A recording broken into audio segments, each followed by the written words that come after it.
Kita bersyukur kepada Tuhan karena penyertaan-Nya yang luar biasa sehingga kita boleh tiba di akhir tahun lagi.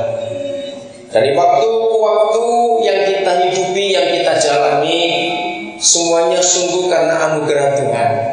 Kalau bukan karena anugerah Tuhan, tidak mungkin kita ada. Ada banyak hal yang kita perlu belajar dalam hidup ini, tapi ada banyak waktu juga yang kita perlukan untuk kita mempelajari semuanya itu.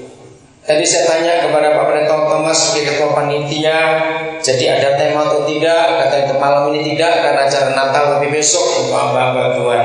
Baik kalau begitu.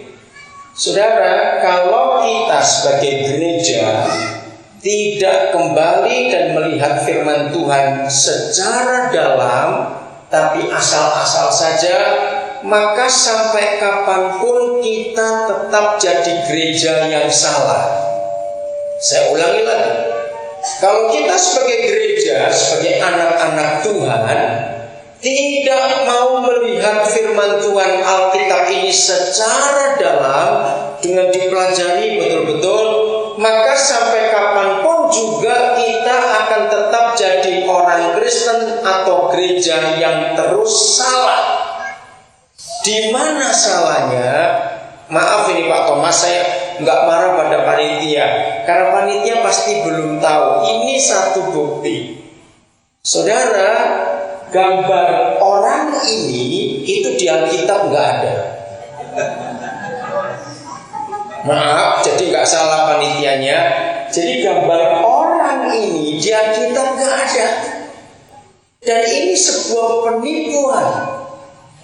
Sepanjang berapa abad terakhir ini, orang ini disebut Santa Claus, Sinterklaas bahasa Belandanya. Dia nggak pernah ada sebetulnya. Ini cuma dongeng. Maaf, karena ada gereja yang percaya bahwa dia pernah ada.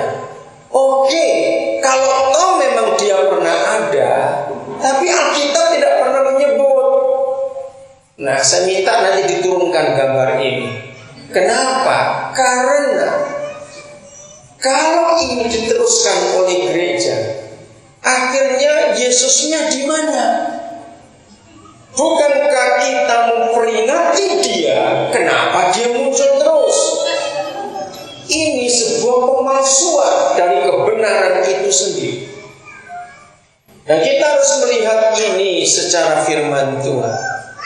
Biarlah saudara hari ini, khususnya para pemimpin gereja, ketika saya selama 13 tahun jadi guru sekolah minggu, saya tidak pernah memberi hadiah untuk anak-anak pada hari Natal. Mengapa? Hadiah pada waktu Natal itu juga penyesatan. Mengapa penyesatan? Dengarkan. Kalau kita diundang orang ulang tahun, misalnya, saya setuju dengan pendeta Yusuf Bijaksana, Dr. Yusuf dari Surabaya. Saya tahun 78 belajar di bawah pimpinan pendeta Yusuf BS. Salah satu pelajarannya berkata bahwa di Alkitab itu perayaan ulang tahun tidak pernah dirayakan oleh orang benar. Alkitab menulis yang merayakan ulang tahun hanya raja-raja kafir. Dan Alkitab tidak ada. Maka itu kelahiran Tuhan kita Yesus pun Alkitab tidak menulis. Bahkan sejarah membuktikan Yesus tidak lahir pada bulan Desember, apalagi tanggal 25, itu tidak. Lalu kenapa 25 Desember? Ini tradisi kafir. Orang-orang kerajaan Roma dulu, 25 Desember itu hari persiapan musim semi. Itu hari yang hebat buat mereka, merayakan satu dewa. Nah, karena itu diambil sebagian besar oleh mereka, gereja mengadaptasi tanggal itu. Jadi ulang tahun pun tidak, maka itu sampai hari ini saya tidak pernah merayakan ulang tahun. Bahkan dikasih selamat ulang tahun pun saya tolak. Mengapa? Karena kelahiran dari seorang ibu itu kelahiran untuk mati, tapi kelahiran dari Roh Kudus itu kelahiran untuk hidup yang kekal. Apalagi Alkitab tidak nulis. Maka itu saya marah kalau ada hamba-hamba Tuhan merayakan ulang tahun karena pasti ngarepin kado. Maaf, tolong rekan-rekan hamba Tuhan, jangan pernah ada ulang tahun. Anak-anak kecil saya cuma ajari umur setahun aja dirayakan, saya itu jangan. Karena anak-anak pun terbiasa harapan kado kalau ulang tahun. Maka itu anak kecil itu sudah kuliah, kapan mau dirayakan, kapan dirayakan. Karena sudah geragas dari kecil, sudah rakus belajar minta kado itu tadi. Dan itu tradisi yang salah. Tapi baik, saya cuma gunakan ini. Nah, kalau kita diundang orang ulang tahun, yang terima kado itu yang ulang tahun atau yang diundang? Cepat jawab. Ya, yang ulang tahun.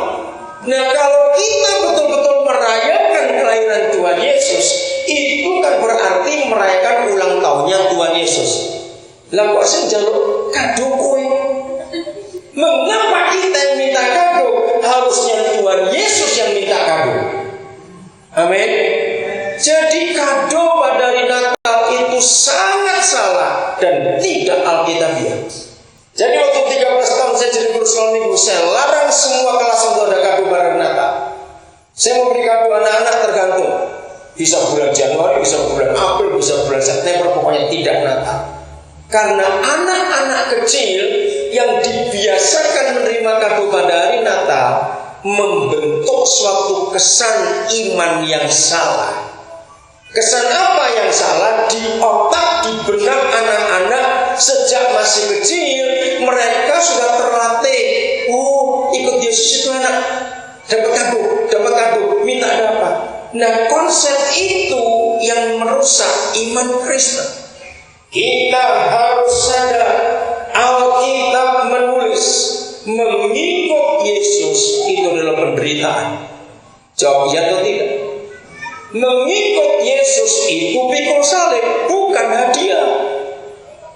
Maka itu salah kalau kita mengajar sejak masih anak-anak Yesus itu tukang memberi kado. Nah, tokoh ini pun digambarkan sebagai Yesus karena suka beri kado, dan itu merusak iman. Saudara, dalam 2 minggu ini di daerah Jawa Barat, daerah Bandung, Bekasi, dan di Jakarta Barat ada lebih 10 gereja yang ditutup. Ada gereja Katolik di daerah Tambora, Jakarta Barat sudah beribadah 20 tahun dengan 3.000 jiwa, ditutup minggu yang lalu, dipaksa. Penderitaan. Saudara kita di banyak tempat menderita. Jadi mengikut Yesus jangan pikir hadiah terus, pikir salib yang dia sediakan buat kita. Katakan amin. Maka itu Natal itu jangan dirayakan dengan cara yang salah. Mari kita lihat Yohanes kitab Wahyu pasal yang pertama.